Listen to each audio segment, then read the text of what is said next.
Hi guys, today for something entirely different, completely different, sounds like a Monty Python skit. Anyhow, here, this is a master lock. I'm sure everyone has seen gazillions of these things. No big deal.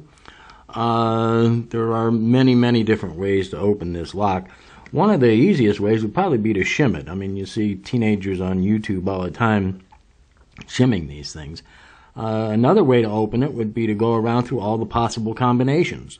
There's a limited number, and if you did enough of them, you would eventually find the combination.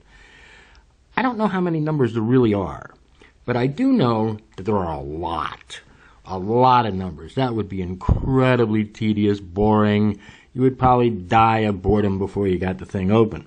So that's not a good. There is, however, another method, which I'm not going to use, the push and pull method, where you pull on the shackle here, and when you're turning this and you get a certain bump, and then you go around to the next, and there's a mathematical formula you use, and you can actually derive the combination of these master locks that way.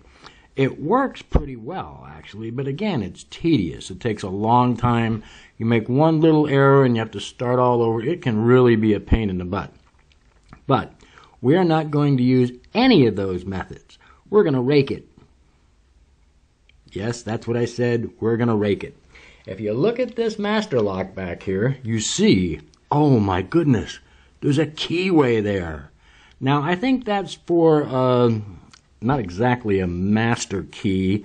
I think what happens in these systems is that, like a school or some kind of institution will have a gym or something, and they'll have 100 of these locks. And I think one key fits them all. That's my theory anyhow. I don't know if it's true. It's not a master lock where you've got 100 different kinds of possibilities. But anyhow, it's a master lock. It's a combination lock.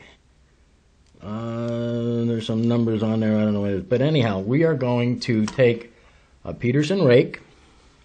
Peterson rake. I love Peterson stuff. I always recommend them. We're going to put this in here. See, it's locked. Right?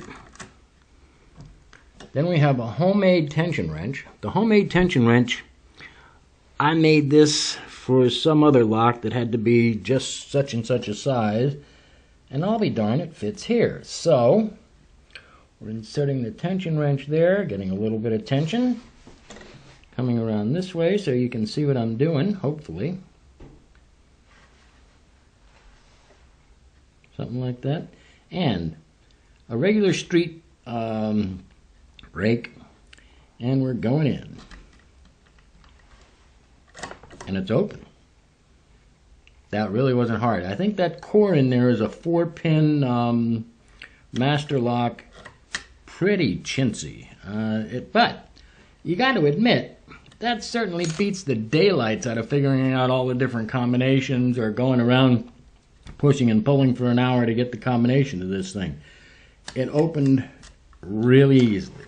So, for those of you who have a master lock combination lock with a little keyway on the back, I would suggest rake it.